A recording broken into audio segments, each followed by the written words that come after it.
Hello, welcome to another video. I've just returned home to the UK from Girona, where I've been taking part in the Traka 540, which is basically a really long gravel race, or maybe a very short ultra, depending on your point of view. But it's primarily a gravel event. It's the biggest gravel event in Europe. And so I took on the event on this, which is my Mason Boker. Now, if you're a regular viewer to my channel, you would have seen this before in numerous different guises.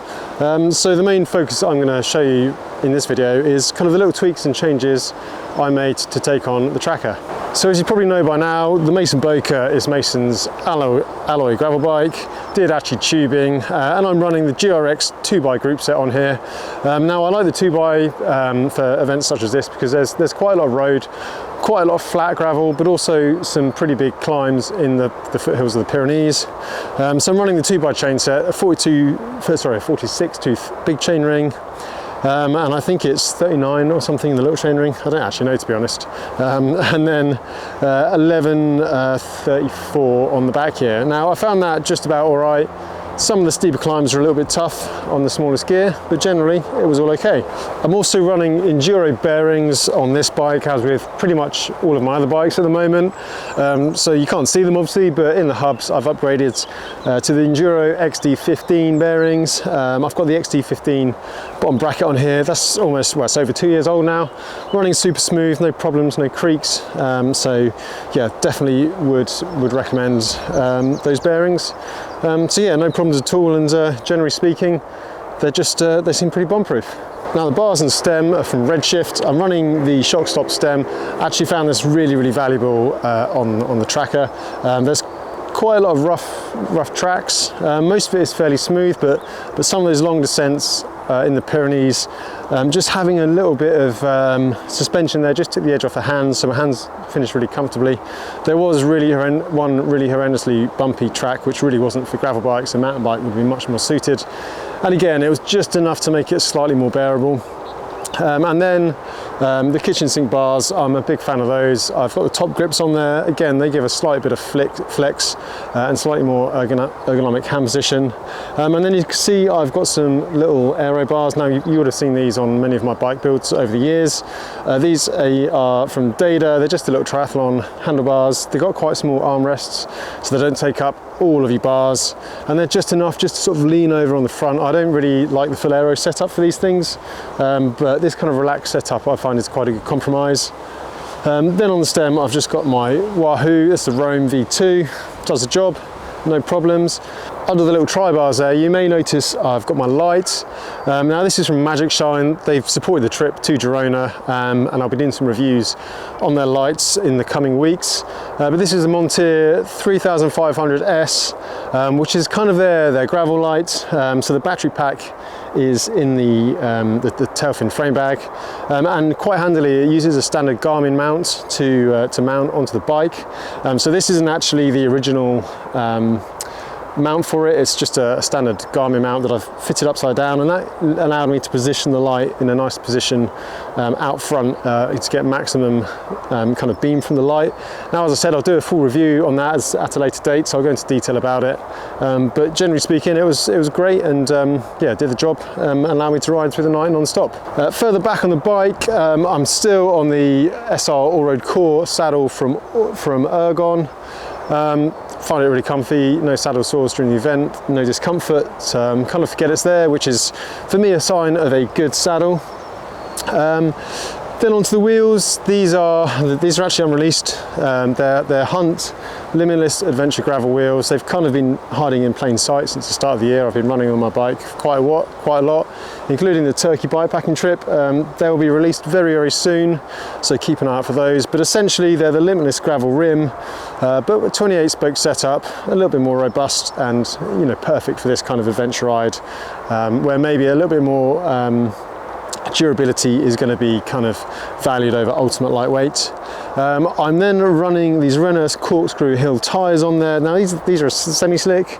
I had been running the Caracal race from Hutchinson on previous trips, but I only had them in 40mm. They were just a little bit too narrow for this trip.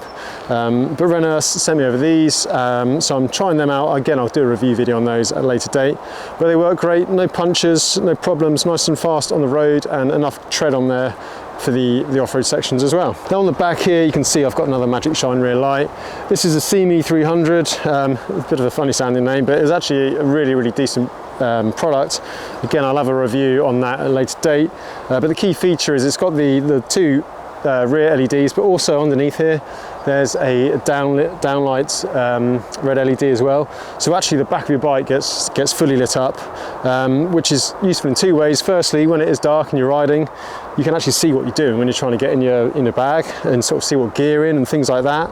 But also it just means there's no excuses for cars to hit you, which is a pretty important thing on these events, and probably my biggest fear. Water-wise, you can see I've got 3 bottles here. Tailfin made me up this little 3D printed adapter that fits on with their cargo straps, and I've just got a bottle cage bolted onto there. You'll probably see this on a lot of my bike builds this year. I just find it's quite a good place to hold a bottle.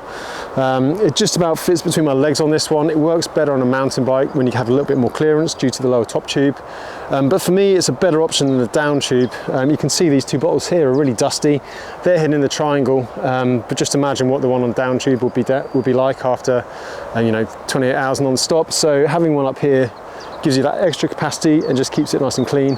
And actually it's also really kind of easy to get to when you're tired. It just saves reaching down into your bike. So yeah, big fan of that little gadget.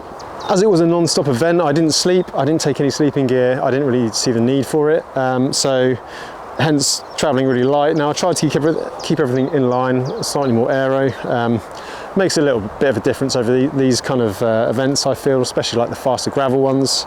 So I just had the top tube bag and then the frame bag from Tailfin. This is the biggest size frame bag they do, production one, and it happens to fit this frame pretty well. Now in here I had mostly my layers and food. I started with a lot of energy product, so I was pretty over gels by the end of it. But again, slightly higher intensity than say a 4 or 5 day ultra race. So I wanted just to really push the carbs in. Now in here I had my layers. So I'll just show you what I've got. So basically arm warmers, some leg warmers, these are all 28 ones, went for the slightly aero ones. Then I just had my Albion, I think it's an all-road rain jacket, just their kind of race cape, which worked really well. I didn't end up using this, but I wasn't prepared to go up into the mountains without a rain jacket, and this was actually my warm layer as well. As it was fairly warm, and as long as you were moving, it was okay. But if I'd had to stop or had a puncture, I would have put that on straight away. Then I had the the Albion Pertex gilet. Big fan of this, big fan of a gilet. Traps a lot of body heat without getting you too hot. I've still got a couple of bags of powder. Again, I was, as I said, pretty sick of energy stuff by the end, so I got a couple of bags of Sturka left over. There's the light for the MagicShine light. That just sits in there.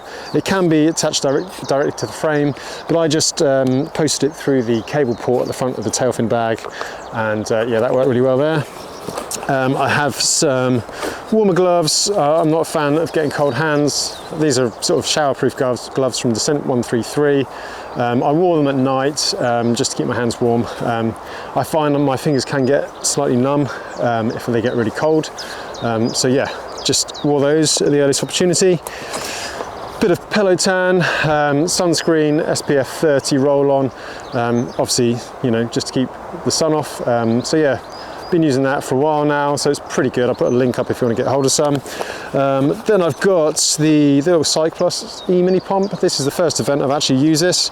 I'm actually a big fan of it. You may remember the review video I did. So yeah, I took it with me. I figured for a shorter event, the battery life and recharging wouldn't be so much of an issue, so took that with me, chucked it in there. I do have a second pump. I shall show you that in a second. And then I just had a spare tube. On the other side, in the side pocket, I had a power bank, just enough to charge up my Wahoo. Interestingly though, the battery pack for the MagicShine can double up as a power bank as well, so I was pretty confident I had enough power. I then have this super lightweight carbon pump from Reners. I mean, you wouldn't want to rely on it for a single pump alone, but I think in combination with the Cyclus E pump, It works quite well, weighs nothing, got all bases covered then. So I had that with me. Thankfully didn't have to use any of the tools. Oh, and some toilet paper, but you probably don't need to know why I had that. And then onto the top tube bag. Now this is it's not production. This was one of the first top tube bags that Tailfin made, and I insisted they put these mesh pockets on, and they didn't make the production cut. So yeah, that's why I'm still using them over and over and over. I find the pockets extremely good for putting litter in. So yeah, that's what I use that for. In here, well, I've got my medal, Traka medal for finishing. That must have been where I dumped it when I finished the race. Then I've just got a multi-tool, a little bit of squirt wax chain lube just to keep the chain rolling sweet. I've got a restrap patch kit for tyres, exposure headlight.